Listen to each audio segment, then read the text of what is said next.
안녕하세요. 꿈이 쏟아지는 책방 꿈책방입니다. 오늘은 산골소녀의 이야기 초등학교 6학년 1982년에 쓴 일기를 하나씩 낭독해 드리겠습니다. 감수성이 예민했던 그 시절이 기억나시나요? 아득한 추억의 나래를 펴보실까요?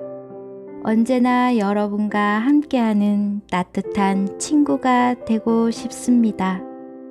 산골소녀의 일기가 마음에 드시면 구독, 좋아요 잊지 마세요. 항상 큰 용기가 됩니다.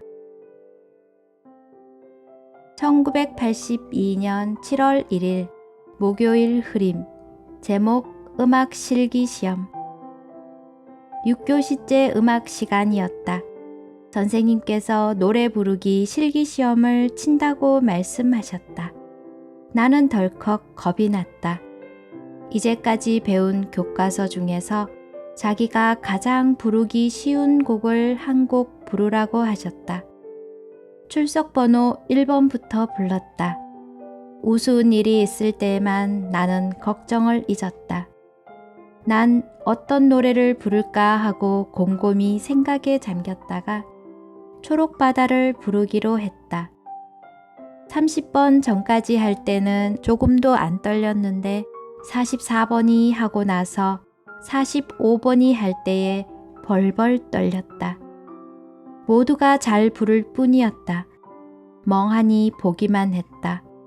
46번 내 차례였다. 가사조차 다 틀렸다. 첫 번째 작은 악절부터 틀렸다. 내 의자에 앉아 있을 때에는 가사를 다 잘할 수 있었다. 아이들은 웃었고 난 울고만 싶었다. 그러나 이제 내 차례가 지나갔다는 생각에 마음은 좀 홀가분했다. 우리 반에서 남진, 대우, 지경, 석동, 선자, 금자, 미경, 혜경이가 노래 만점이다. 노래를 잘 부르는 아이들이 부러웠다. 내가 노래 부를 때 가사가 틀렸을 때 선자가 조마조마해 하는 것을 보았다. 선자의 이 마음은 시험 만점보다 내 마음을 더 기쁘게 해 주었다. 오늘 옆작 선이가 학교에 나오지 않아서 매우 쓸쓸했다. 아직도 기억이 납니다. 유난히도 노래를 못했던 저에게 음악 실기시험은 지옥 같았지요. 떨리는 가슴이 지금도 느껴집니다. 초록바다 동요 가사에 나오는 두 손을 담그면이라는 가사를 두 발을 담그면으로 바꾸어 불렀나 봅니다. 친구가 애타게 발이 아니라 손이라는 것을 알리려고 열심히 손짓을 했는데도 알아차리지 못하고 계속 불렀지요.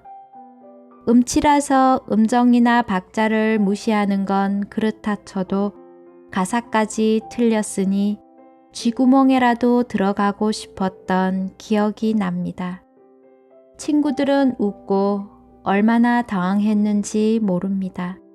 상상이 가시죠? 초록바다 동요를 찾아보았습니다. 참으로 아름다운 가사입니다. 초록빛 바닷물에 두 손을 담그면 초록빛 바닷물에 두 손을 담그면 파란 하늘빛 물이 들지요. 어여쁜 초록빛 손이 되지요. 초록빛 여울물에 두 발을 담그면 물결이 살랑 어루만져요. 물결이 살랑 어루만져요. 1982년 7월 2일 금요일 비. 제목 비. 하늘에 먹구름이 끼었다가 번개가 번쩍하고 나니 쾅 천둥 소리.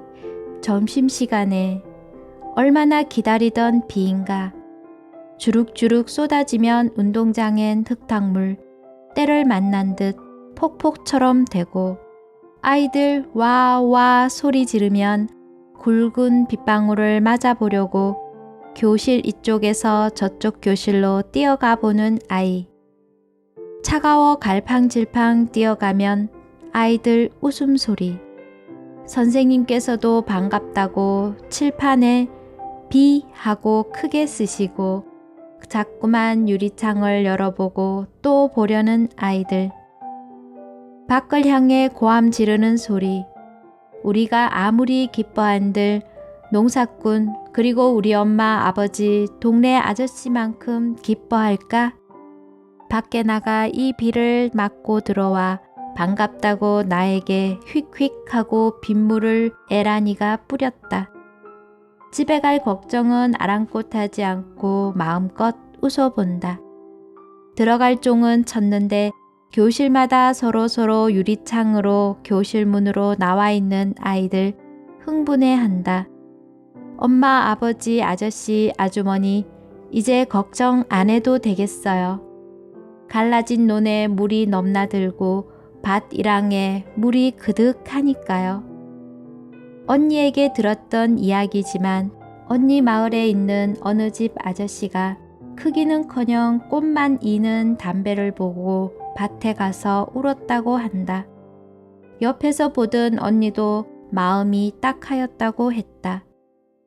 나도 지금 막 흥분하여 어쩔 줄을 모른다. 또 선생님께서는 일기를 비그치기 전에 쓰라고 하셨다. 기우제도 여러 곳에서 지내는 것을 보았다. 벌써는 비가 안 와서 울고 오늘은 기쁨의 눈물을 흘린다. 지금은 비가 오면 불편한 생각이 먼저 앞서는데요.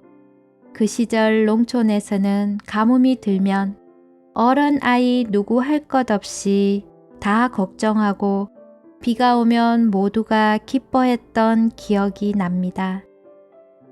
모두가 가뭄 때문에 안타까워하는 농부가 되는 것이지요. 모두가 자기의 일처럼 서로를 생각하는 아름다운 마음이 눈물겹습니다. 넘치는 정다움에 가슴이 따뜻해집니다. 1982년 7월 3일 토요일 맑음. 제목 두목, 두목 무슨 두목인가? 4교시째 자연보호하러 나간다고 하셨다. 순남이 정희 선자 혜순이 나는 자연보호 운동에 나가지 않고 자료실 복도에 앉아서 놀았다. 처음에 순남이와 선자가 나가냐 안 나가냐를 물었다. 선자와 순남이 혜순이는 안 나간다고 했고 정희는 모른다고 했고 나는 너희들 따라 하겠다고 말했다. 한참 후 석동이 순길이가 데리러 왔다. 그래서 어서 간판 뒤에 숨었으나 들켰다. 그래서 자연보호 운동하는 현일교 쪽으로 갔다. 선생님께서 한 줄로 서라고 하셨는데 아무도 앞에 서려고 하지 않았다. 그러자 선생님께서 맨 앞에 나를 서라고 하시며 말씀하셨다. 부회장이 안 나오면 돼? 여기서 네가 부회장이니까 두목이네. 하시는 뜻으로 비슷하게 말씀하시고 모두 한 대씩 맞았다. 당연히 잘못했으니까 맞는 것은 당연하나 두목이라는 말이 싫었다. 난 두목이라는 말을 깨끗이 씻어버리는 길은 열심히 휴지를 줍는 길이라고 생각하고 열심히 주었다. 두목이라는 말이 못 잊어 생각났다. 난 두목질 안 했는데, 두목질 안 했는데 하는 말이 자꾸 나왔다. 두목, 악착 모두 듣기 거북한 소리이다. 어제 3교시째 양호교사 선생님께서 오셔서 초경, 월경, 사춘기에 대해 말씀해 주셨다. 웃지도 울지도 말하지도 엎드리지도 하품도 하지 못하여 지루하기 짝이 없었다. 수업 시간에 시간을 빼서 자연보호 이름으로 선생님께서는 학생들을 데리고 학교 근처에서 쓰레기를 줍곤 했던 기억이 납니다. 친구들과 같이 농땡이를 피우고 싶었던 모양입니다. 어린 마음에 두목이라는 말이 좀 억울했나 봅니다. 더운 여름날 땡볕에 수업을 빼고 휴지를 줍는 것은 많이 힘들겠지만 자연보호 운동이 그립습니다. 인류의 소중한 환경이 파괴되어 가는 것을 보면 마음이 아픕니다. 몇 년 전에 친구를 통해 연락이 닿아 김천에 계신 6학년 때 담임 선생님을 친구들과 함께 찾아뵈었습니다. 30년 만에 뵈었는데 다들 등치만 큰 어른이고 마음은 그대로 6학년으로 돌아가 종알종알 거렸습니다. 선생님도 그대로인 것 같았습니다. 사진 몇 장과 함께 아쉬움을 가슴에 담고 돌아오던 기억이 생생합니다. 지난해 초등학교 교장 선생님으로 계시다가 은퇴를 하신다는 연락을 들었습니다. 꼭 찾아뵙고 싶은데 마음만 있고 미루고 있으니 안타깝습니다. 1982년 7월 4일 일요일 맑음. 제목 아침 햇살. 어제의 일이었다. 아침 조회가 있는 날이기 때문에 우리 반 아이들과 같이 직원 종이 울린 후 천천히 교실 문을 나와 화단이 있는 곳으로 걸어갔다. 교무실 들어가는 입구에 화단을 보았다. 그런데 화단에 못 보던 고추색 꽃이 어여쁘게 피어 있었다.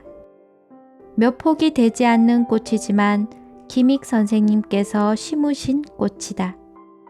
내가 4학년 때에는 몇 포기도 아닌 한 포기를 화분에 심었다가 방학 때 화단에 옮겨 심어 놓은 것이다. 이제 꽤 많아졌다.